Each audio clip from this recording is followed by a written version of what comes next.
स्वागत है आप लोगों का इस वीडियो में। बहुत ही लेंदी क्वेश्चन है। बहुत सारी चीज़ें पूछी गई हैं इसमें। बेसिकली क्या है कि आप फार्मूला को कितने अच्छे से समझते हो, बस उसी का टेस्ट लिया जा रहा है यहाँ पे। कोई बाकी आपका इमेजिनेशन यहाँ पे वर्क नहीं करने वाला है कुछ भी, जैसा अक्सर फिजिक्स के क्वेश्चंस में होते हैं। तो ठीक है, एक एक करके जो भी पूछा जा रहा है उसको हम लोग निकालते रहेंगे। क्वेश्चन क्या कह रहा है कि suppose the particle of the previous problem has a mass small m and speed v before the collision. एक वही प्रीवियस प्रॉब्लम में क्या था, एक रॉड था और नीचे एक पार्टिकल थी, वो आ रही थी, टकरा रही थी इससे, ठीक है, और रेस्ट पे हो जा रही थी पुराने क्वेश्चन में। तो इस बार कहा जा रहा है कि मान लो कि ये पार्टिकल जिसकी मास स्मॉल एम है वो वी स्पीड से आ रही है, ठीक है। पिछले क्वेश्चन में स्पीड नहीं दिया गया था और वो चिपक जा रही है टकराने के बाद, यहाँ पर चिपक जा रही है, स्टिक्स, मतलब परफेक्टली इन इलास्टिक कॉलिजन हुआ है। और इस रॉड की मास पिछले क्वेश्चन में दी नहीं गई थी, यहाँ दिया गया है कैपिटल एम मास है ना। लेंथ आप एल ले लो। तो ये जो ओ पॉइंट मैं लिया हूँ ये सेंटर पॉइंट है किसका, इस रॉड का, ठीक है, ये ओ पॉइंट। तो पहला चीज़ पूछा जा रहा है, find the velocity of the centre of mass C of the system constituting the rod plus the particle. तो इस रॉड और इस पार्टिकल का जो सेंटर ऑफ मास है उसकी वेलोसिटी क्या होगी। तो देखिए, velocity of centre of mass क्या होता है, ठीक है, एकदम मैं बेसिक से जा रहा हूँ, m1v1 plus m2v2 by m1 plus m2, ठीक है, यही होता है। तो m1 लेट से मैं इसे ले ले रहा हूँ, तो m1 इंटू वी1, ठीक है, प्लस m2 कैपिटल M है, लेकिन उसकी वेलोसिटी तो अभी जीरो है, ठीक है। अच्छा, इसकी कौन सी वेलोसिटी लेते, तो ओ पॉइंट की वेलोसिटी लेते। क्यों, इस रॉड की अपनी centre of mass O point है, ठीक है, सिस्टम की नहीं, रॉड की सिर्फ। खैर ये तो रेस्ट पे, ये तो कुछ भी टेंशन नहीं है, जीरो ही लिखो, बाई m1 प्लस m2, ठीक है। तो ये सेंटर ऑफ मास हो गया। अच्छा, इसका सेंटर ऑफ मास कुछ यहाँ पे आएगा, मतलब जब ये चिपक जाएगा यहाँ पर, ठीक है, एकदम पास आ जाएगा, तो इस पूरे रॉड की सेंटर ये है और ये पार्टिकल यहाँ पर है, तो सेंटर ऑफ मास रॉड और पार्टिकल के बीच में आएगा, ठीक है, कहीं पर भी। अब हम लोग इमेजिन कर सकते हैं कि रॉड का मास ज़्यादा ही होगा, है ना। तो सेंटर ऑफ मास में थोड़ा सा इसके तरफ टिल्ट करके रखा हूँ, मतलब पास में रखा हूँ। तो सेंटर ऑफ मास की वेलोसिटी फाइनली आ गई, कितना, m v by small m plus capital M. आप सेम चीज़ मोमेंटम कंजर्वेशन करके भी ला सकते थे, लेकिन इससे ज़्यादा बेसिक क्या ही हो सकता है, पिछले चैप्टर में ही पढ़े हुए हम लोग, कॉलिजन वाले चैप्टर में। फिर नेक्स्ट बी पार्ट में पूछा गया, find the velocity of particle with respect to C before the collision, collision से पहले, ठीक है, किसकी, फिर से वेलोसिटी ऑफ पार्टिकल, हाँ, पार्टिकल की velocity with respect to C, C कौन सा पॉइंट है, वही सेंटर ऑफ मास वाला पॉइंट है, ठीक है। तो देखिए, रिलेटिव का आपको कंसेप्ट पता है, velocity of particle minus velocity of centre of मास होगा, ठीक है। ये सी जो है ना, इसी को मैं सेंटर ऑफ मास मान लिया हूँ। यहाँ पर ऐसा मान सकते हैं कि capital M plus small m दोनों यहीं पर केंद्रित है और इसकी वेलोसिटी ऊपर है, इतनी, है ना, ये वाली। अब देखिए, ये तो सिंपल है, सब्ट्रैक्ट करना है। तो वीपी की वैल्यू कितनी है, वेलोसिटी ऑफ पार्टिकल प्लस में वी है और सेंटर ऑफ मास भी तो ऊपर ही लिया हुआ हूँ पॉजिटिव में, तो m v by small m plus capital M. तो ये सिंपल है, सब्ट्रैक्ट कर लीजिए एलसीएम लेके, एम वी वाला कट जाएगा, छोटा एम वी, तो कैपिटल एम वी बचेगा by capital M plus small m. तो ये हो गया velocity of particle with respect to C point. आप देख सकते हो ये जे कैप में ही आ रहा है ना, ऊपर में ही आ रहा है। खैर यहाँ मैग्नीट्यूड सबकी बात हो रही है तो इसलिए मैं डायरेक्शन लिख नहीं रहा हूँ। नेक्स्ट सी पॉइंट में पूछा गया है, find the velocity of rod with respect to C before the collision, ठीक है, सेम काम वैसे ही करना है, velocity of rod with respect to C. तो ये क्या हो जाएगा, velocity of rod minus velocity of C, C मतलब वही सेंटर ऑफ मास है। अब देखिए, बिफोर कॉलिजन की बात हो रही है, तो बिफोर कॉलिजन जो रॉड की वेलोसिटी थी वो जीरो थी, तो zero minus small m v by small m plus capital M. तो ये कितना आ गया, minus m v by small m plus capital M. अगर मैग्नीट्यूड की बात करें तो ये माइनस को आप हटा सकते हो, लेकिन मैं अभी तत्काल रहने देता हूँ। शायद आगे आवश्यकता पड़ जाए।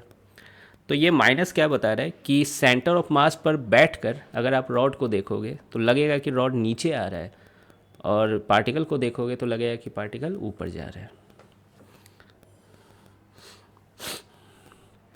खैर सी पॉइंट तक हो गया। डी पॉइंट में पूछा गया find angular momentum of the particle and of the rod about the centre of mass C before the collision. अच्छा, तो चलते हैं नेक्स्ट पेज में। तो देखिए फिर से वही डायग्राम तो वही बना हुआ है। यहाँ पे पूछा क्या गया कि एंगुलर मोमेंटम पूछा गया है। ऐसा करता हूँ मैं, यहाँ पे बना देता हूँ एंगुलर मोमेंटम के लिए। Angular momentum of rod with respect to centre of mass, है ना, सी पॉइंट। अब देखिए angular momentum of rod C के अबाउट क्या होगा। तो देखिए आप मान सकते हो कि ये पूरा रॉड है ना यहाँ पर कहीं केंद्रित है, ठीक है। ओ पॉइंट पर इसकी सेंटर, मतलब रॉड की individual centre of mass m यहाँ पर केंद्रित है, ठीक है। तो फिर उसके बाद आप लगा लो एम वी आर टाइप से, किसी पॉइंट के अबाउट लगाते हो ना, एम वी आर करते हो, ठीक है। अगर वो रोटेशन मोशन में नहीं है तो एम वी आर लगाते हो। तो वैसे ही एम वी आर और आर यहाँ पर ये हो जाएगी। तो मुझे क्या लग रहा है कि मुझे इसकी वैल्यू जाननी होगी यहाँ पर कि ये डिस्टेंस कितनी है। तो उसके लिए मैं क्या सोच रहा हूँ कि ध्यान से देखिएगा, मतलब मुझको ये डिस्टेंस चाहिए, ठीक है। यूँ कहिए कि एंड वाले पॉइंट से सेंटर ऑफ मास की दूरी कितनी है। तो मैं ऐसा कर रहा हूँ कि इसको ओरिजिन मान ले रहा हूँ, फिर वो फॉर्मूला लगा रहा हूँ मैं। देखिएगा कौन सा फॉर्मूला, वाई नहीं एक्स है ना, ये x centre of mass equal to m1x1 plus m2x2, ठीक है। m1x1 plus m2x2 by m1 plus m2, simple formula है। m1 की वैल्यू मैं कैपिटल M ले रहा हूँ। अब कैपिटल M की जो सेंटर ऑफ मास थी वो O पॉइंट पे थी, और उस O पॉइंट के कोऑर्डिनेट को मैं 0 माना हूँ, तो कैपिटल M इंटू 0 हो जाएगा, ठीक है। ये जो स्मॉल m है इसका कोऑर्डिनेट कितना है, तो ये L/2 है ना, L/2 की दूरी पे है, तो m into L/2 divided by capital M plus small m, ठीक है, जो कि निकल के आ रहा है small m L divided by 2 capital M plus small m, ठीक है।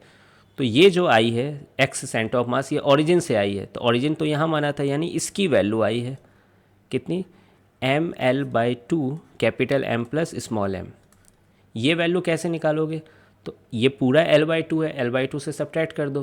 तो जब L/2 से सब्ट्रैक्ट करोगे, मैं थोड़ा सा यहाँ डायरेक्ट लिख रहा हूँ, है ना, आप सब्ट्रैक्ट करके देख लेना, यही आएगा।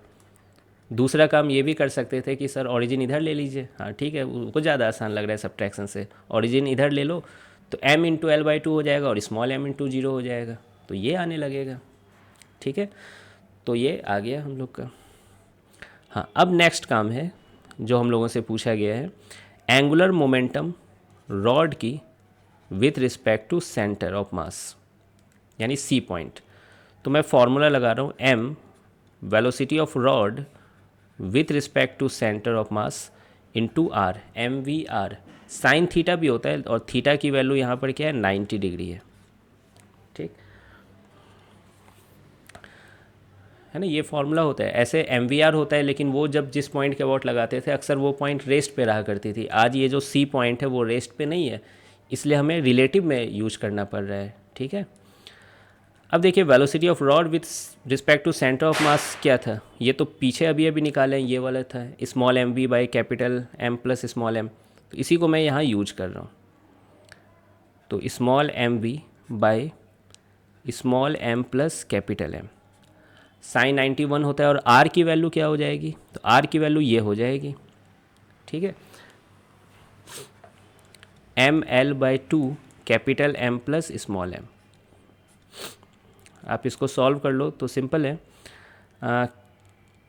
कैपिटल M एक अकेला है, स्मॉल m का स्क्वायर हो जा रहा है, v इंटू एल है बाई 2 है, और नीचे capital M plus small m का स्क्वायर हो जा रहा है। तो ये हो गया। डी पार्ट में ही एक और चीज़ पूछा गया था, angular momentum of particle with respect to centre of mass. ठीक है, फिर से वही काम करेंगे, small m velocity of particle with respect to centre of mass into r। ठीक है, अब देखिए स्मॉल m की वैल्यू स्मॉल m है, velocity of particle with respect to centre कितनी थी, हाँ capital M v by capital M plus small m. R की वैल्यू क्या हो जाएगी, पार्टिकल यहाँ है और सेंटर यहाँ है तो ये दूरी हो जाएगी आर। ठीक, m l by two capital M plus small m. ठीक, मैं डायरेक्शन सब नहीं देख रहा हूँ क्योंकि मैग्नीट्यूड ही पूछा गया, आप डायरेक्शन भी सोच सकते हो इस चीज़ का। तो ये आ जा रहा है, स्मॉल एम अकेला है आज, कैपिटल एम स्क्वायर है, वी इंटू एल है, डिवाइडेड बाई 2 है और capital M plus small m का होल स्क्वायर है। तो ये फाइनली आंसर आ गया। ठीक है, नेक्स्ट जो पूछा जा रहा है, find the moment of inertia of the system about the vertical axis through the centre of mass C after the collision. Moment of inertia पूछी जा रही है, ठीक है, सिस्टम की vertical axis through the centre of mass C, मतलब यहाँ से एक्सिस पास करे तो उसके अबाउट मोमेंट ऑफ इनर्शिया क्या होगा इस सिस्टम का। तो चलिए मोमेंट ऑफ इनर्शिया निकालते हैं, इस एक्सिस के अबाउट है ना, इस एक्सिस के अबाउट। तो यहाँ पे मैं निकाल रहा हूँ मोमेंट ऑफ इनर्शिया, तो वो किसकी वजह से होगी। तो देखिए, एक रॉड की वजह से होगी और एक पार्टिकल की वजह से होगी। तो रॉड की वजह से होगी प्लस पार्टिकल की वजह से होगी। अब देखिए, रॉड की वजह से जो यहाँ मोमेंट ऑफ इनर्शिया होगी, डायरेक्ट आपको फॉर्मूला नहीं पता है, लेकिन आपको पैरेलल एक्सिस थ्योरम पता है कि रॉड की इंडिविजुअल सेंटर ऑफ मास तो ओ पे है, तो यहाँ से यहाँ पैरेलल एक्सिस थ्योरम लगा देंगे। तो मैं यहाँ पे वही चीज़ लिख रहा हूँ, capital M l square by 12 plus m d square, और डी की वैल्यू क्या हो जाएगी, ये वाली पूरी है ना, इसका स्क्वायर, यही तो डी है यहाँ पर। तो मैं लिख रहा हूँ m square l square by 4 capital M plus small m का होल स्क्वायर। तो ये रॉड का हो गया। अब देखिए पार्टिकल का क्या होगा, तो पार्टिकल का सिंपल एम आर स्क्वायर, तो पार्टिकल यहाँ पर है ना, मैं दूर बनाया हूँ, यहाँ पे आप इमेजिन करो आर ये हो जाएगा, तो स्मॉल एम इंटू आर का स्क्वायर, यानी capital M square l square by 4। काश डाटा दिया रहता तो अच्छा रहता है, बहुत लंबा कैलकुलेशन हो रहा है। खैर इसको फिर आप सॉल्व कीजिए, कैसे सॉल्व होगा, इन दोनों को जोड़िए, पहले इन दोनों को जोड़िए, ज़्यादा अच्छा रहेगा क्योंकि यहाँ पे कॉमन चीज़ें हो रही हैं। तो 4 capital M plus small m का होल स्क्वायर कॉमन हो जा रहा है, और यहाँ पे ऊपर जो कॉमन हो जा रहा है एल स्क्वायर कॉमन हो जा रहा है, और capital M into small m common हो जा रहा है। ठीक है, तो यहाँ small m plus capital M बचेगा कॉमन लेने के बाद, तो वो small m plus capital M नीचे वाले एक को काट देगा। तो यहाँ मैं थोड़ा जल्दी कर रहा हूँ है ना कैलकुलेशन, आई होप कि आप समझ पा रहे होंगे। तो ये 4 capital M plus small m हो जा रहा है। ठीक, फिर एक और बार अब इसको सॉल्व करना है। इसको कैसे सॉल्व करें, तो देखिए क्या कह रहा हूँ कि 3 से ऊपर नीचे मल्टीप्लाई कर दीजिए, है ना, ज़्यादा अच्छा रहेगा। क्यों, नीचे 4 3 12 बन गया, और ये 3 capital M small m l square बन गया। अब जोड़ दीजिए, तो यहाँ किसकी कमी है, capital M plus small m की कमी है, तो उससे मल्टीप्लाई करना पड़ेगा। तो m into capital M plus small m plus यहाँ पे क्या हो गया, 3 capital M small m l square तो यहाँ भी था, नीचे 12 capital M plus small m हो गया। अब इसको सॉल्व कीजिए, एल स्क्वायर कॉमन हो जाएगा, कैपिटल एम स्क्वायर हो जाएगा, और ये एम हो जा रहा है, तो 4 एम हो जा रहा है। फिर एम को कॉमन ले लीजिए यहाँ से, सिंपल है ना, अब पेन उठाओगे सॉल्व हो जाएगा। 4 small m l square by 12 capital M plus small m. ये देखिए फाइनली निकाल लिया हम लोगों ने मोमेंट ऑफ इनर्शिया। ठीक, अभी और ख़त्म नहीं हुआ है क्वेश्चन, एक और चीज़ पूछा गया है ना, 6ठा नंबर, इसमें दिमाग लगाना है बस। Find the velocity of centre of mass C and the angular velocity of the system about the centre of mass after collision. ठीक है, तो इस सेंटर ऑफ मास की वेलोसिटी निकालनी है, तो वो तो यही होगी। अब आफ्टर कॉलिजन बोला गया, लेकिन कोई फ़र्क नहीं पड़ेगा, क्यों, नेट एक्सटर्नल फोर्स 0 है, तो सेंटर ऑफ मास की जो वेलोसिटी होती है वो कांस्टेंट होती है, तो पहले जो थी बाद में भी वही रहेगी। और फिर ओमेगा भी पूछा गया, तो ओमेगा तो निकालना पड़ेगा। चलिए इसको निकालते हैं फिर। तो यहाँ पर मैं ये डायग्राम बनाया हूँ, ठीक है। टकराने से पहले ऐसा सिचुएशन था, टकराने के बाद ऐसा हो गया, ठीक है। तो मैं मान लिया हूँ कि सेंटर पॉइंट के अबाउट ये VCUM हो गया और ये ओमेगा हो गया, है ना। सी कौन सा है, सेंटर ऑफ मास है ये सी पॉइंट। तो देखिए नेट एक्सटर्नल फोर्स 0 है, तो initial momentum equal to final momentum, initial momentum mv हो गया। अब सेंटर ऑफ मास का मतलब क्या होता है कि पूरा capital M plus small m यहीं पर आधारित है ना। तो फाइनल मोमेंटम क्या हो जाएगा, capital M plus small m into VCOM। तो यहाँ से आप आ जाएगा VCOM equal to mv by capital M plus small m, ठीक है।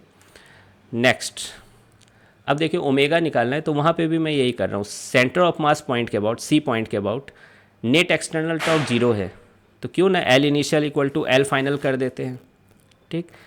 अब देखिए L इनिशियल क्या है, सेंटर ऑफ मास यहाँ वाला पॉइंट है C, तो रॉड की तो 0 है, जो भी है वो पार्टिकल की है MVR, ठीक है। तो MV इंटू ये हो जाएगा small MV into capital ML by 2 capital M plus small m equal to, अब ये पूरी system centre of mass point के अबाउट ये घूम रही है, इसी पॉइंट के अबाउट मुझे एंगुलर मोमेंटम लिखना है, ठीक है। तो यहाँ पर मैं लिख दूंगा ICOM ओमेगा, और ICOM अभी अभी निकाला गया था यहाँ पर, तो इसी को मैं उठा के रख रहा हूँ यहाँ पर। Capital M plus 4m L square divided by 12 capital M plus small m into omega. अब यहाँ से आप सॉल्व कर दीजिए, ओमेगा निकल जाएगा, ये capital M plus small m cut जाएंगे, है ना। 2 से 12 कट जाएगा तो 6 इधर आ जाएगा, 6 small MV capital M cut जाएंगे, एक L कट जाएगा, एक L नीचे आ जाएगा और ये भी नीचे आ जाएगा।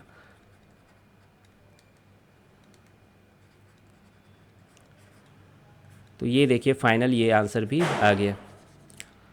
तो आई होप कि आपको ये सब चीज़ें समझ में आ रही होगी, बेसिक है ना। नेट एक्सटर्नल टॉर्क 0 है तो एंगुलर मोमेंटम कंजर्व किए, ठीक है। हमारी वैसे आदत है कि अलग अलग कंजर्व करने की, लेकिन इस वाले पार्टिकुलर क्वेश्चन में अलग अलग करने जाते हैं तो वो लेंदी चला जाता है, इसलिए मैंने सेंटर ऑफ मास के अबाउट ही है ना क्या कहते हैं सारा आई ओमेगा इकट्ठे लिख दिया, ठीक है। दूसरा तरीका ये भी हो सकता था कि रॉड की जो सेंटर पॉइंट है, मतलब ओ पॉइंट जो थी, ठीक है, इसका वेलोसिटी मानो, फिर जैसा क्लास में करवाया जाता है वो V और ओमेगा निकालो, तो वो जो ओमेगा होगा वही ओमेगा इसका भी होगा, क्योंकि रिजिड बॉडी की प्रॉपर्टी होती है।